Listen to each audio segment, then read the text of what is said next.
is 8:43. The Radio Wammo Breakfast. Well, a new book out called Shot in the Dark, Unsolved Murders from the 1920s and 1930s, the intervening years between the two world wars, right here in New Zealand. The researcher behind it all and the author is Scott Bainbridge, and he joins me in the Kiwi studio this morning. Good morning to you, Scott. Good morning, Wammo. Yeah, so you've really dug through the archives for this one to figure out and find out how violent New Zealand society was actually back then. Because we get this perception, don't we, that right now it's more violent than ever, you know, that we're unsafe in our homes. But what's the real story, do you think? What, today or back then? Yeah, today versus then.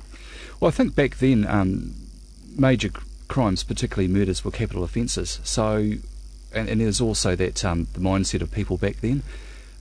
Perhaps they were a little bit cautious about committing a serious crime because they knew they were going to be hanged. Yeah. Whereas, you know, New Zealand sort of lost that capital offence system in the 60s. So that really is a deterrent, do you think? Well, it may have been, but then again, as I say, it could have been the mindset of the way we lived back in the 1920s and 30s. I mean, back then, it was after what you mentioned, after the First World War, and then there was the influenza outbreak. And society back then were very neighbourly, and they looked after themselves after the hardship they'd been through for the previous decade. So murders they happened, but they were a rare occurrence. It was almost unpatriotic to commit murder in some ways, you know, because you're sort of offending society as a whole in the country. Well, that's right, and also like they didn't have the privacy laws that exist today. Like today, if somebody gets arrested, then they've got name suppression right up until it goes to trial or afterwards. Whereas back then, just being a suspect or even having some sort of association, you were in the paper. Right. I wrote about Gwen Scarf, chapter 4, and her likely killer, Charlie Boakes, was a taxi driver, and the papers like The Truth and the Christchurch Star basically harassed him and followed him around every day until he was arrested. Yeah. And you know, he went to trial and he was acquitted, but you know, back then having that stigma, and his life was never the same. No. So and he didn't do it. The popular opinion was that he did. Yeah. And what I mentioned in my book, Shot in the Dark, was that I felt that the judicial system were favourable towards defence and unfavourable towards the police prosecution case. They said that the prosecution didn't stack up, that a lot of the evidence was circumstantial. But by looking at it, which I have laid out in that chapter, the evidence against Boakes was stacked. There wasn't anything, there was no fingerprints. There was a murder weapon found and there were no fingerprints. But I also bring into play another character who was never considered a serious suspect, but was there at those critical moments of when Gwen checked out of a hotel to when her body was found. So there may have been some sort of association there between these two men. How hard was it to go back and do the research on some of these stories? It wasn't as hard as you think. There was I basically got my inspiration from a book Graham Dunstall wrote about the history of New Zealand police back in those days, and he makes mention of these cases. And when I was researching some old cases for my previous book, Still Missing, a lot of these detectives, a lot of these cases were mentioned at the time. The difficulty was in obtaining the information. I was lucky that I was given access to the police files, which are actually housed down at Archives New Zealand, and it was actually easy to actually get hold of those. Once I had hold of those files to actually do the research, as opposed to a case more recent. You know, cases more recent are still open inquiries, and so police will really give you that information. So for cases back then, because they're so long ago, are they public domain? I mean, can anyone go down an archive to look at these? Yeah, they say that there's 70 years must pass before a person is allowed access to the file, but it's not that simple. I still had to write to the Office of the Commissioner to get access. Right. Once that was approved, then I had to contact Archives, and they have their own set of legislation requirements which I had to meet. And then, of course, I live in Hamilton, so it's a matter of finding the time to actually go down to actually access the files. And a lot of the files are stored in boxes. Elsie Walker, who I write about in chapter 5, her file is 12 boxes, which is boxes are about this high. Yeah. So we're talking about, maybe half a room, and it was all on that flimsy sort of tissue-type paper, all handwritten with that curvaceous handwriting style, which is difficult to read. Yeah. So it was difficult to actually put something like that into a photocopier because, it's just so fine. So it's a lot of time was spent wearing out some pencils and getting writer's cramp and I can writing imagine. it all down. Old school style. Yeah, very much so. Yeah.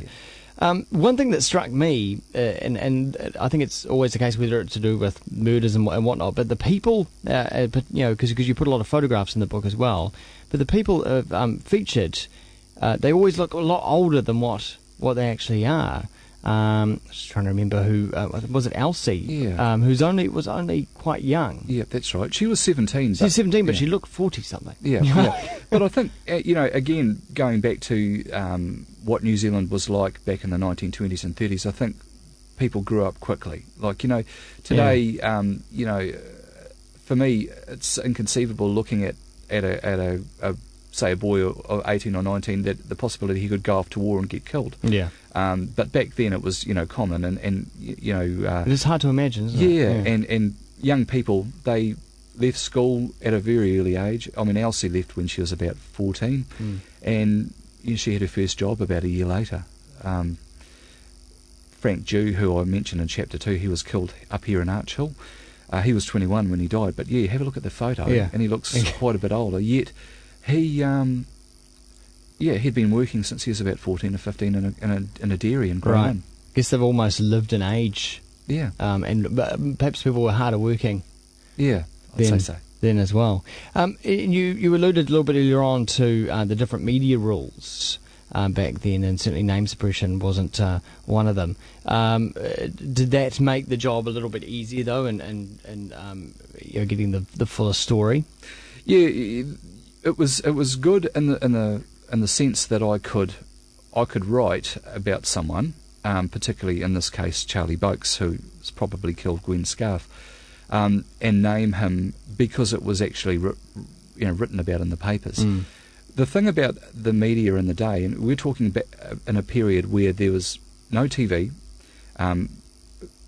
probably half the houses in New Zealand had a radio. Yeah. So the only way of reporting news was through the newspapers, and there was a lot of competition, and papers were vying for readership. And in the case of Elsie Walker, it was such a sensational story that a girl could disappear from Tauranga, end up in Auckland dead with no form of any indication of how she died.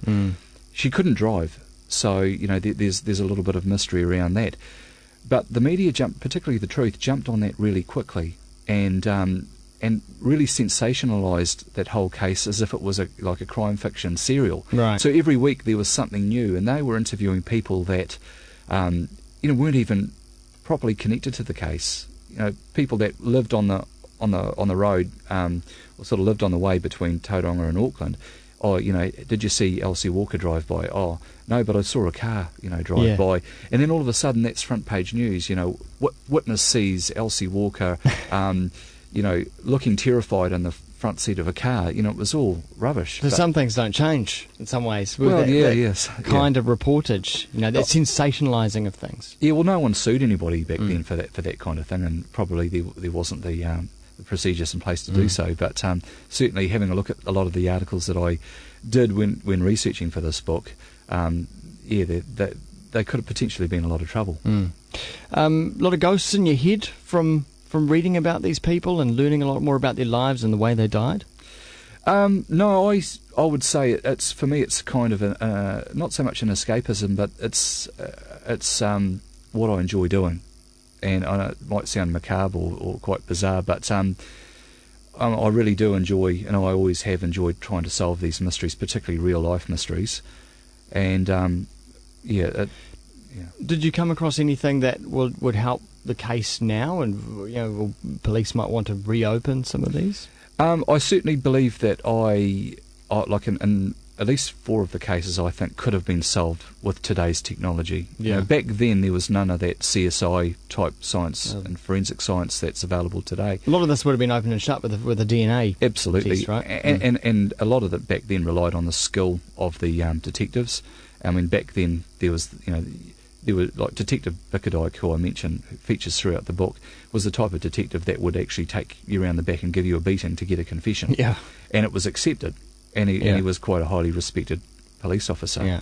But the forensic science was very primitive. The fingerprint bureau had been set up a couple of years or 20 years earlier, but there were still issues with that.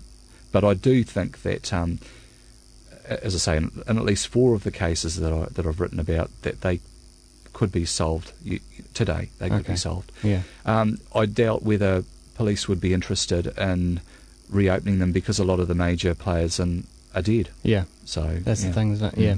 It's all kind of locked away in history. Yeah. I think the type of people that would be interested in a resolution would be the family. Back then, a murder or a disappearance, it was like a dirty family secret that no one ever discussed. I talked to one family who said, I was a kid and we knew something had happened years ago, but no one ever told us. And so, all these rumours have been perpetuating through the generations until, in one case I wrote about, I rang the family, I always do out of courtesy, to say that I'm going to write something, and the guy said, well, mate, you know more than me, because we were never told a thing. Wow. So a lot of what I've written about could come as, could answer some questions, or could come as some revelations. Yeah.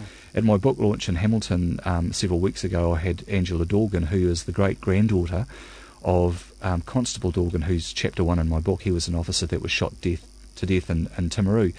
And when I mentioned that case at my little presentation, and she just was blown away, because she had grown up, her dad had told her that one of the other police officers was responsible for his murder.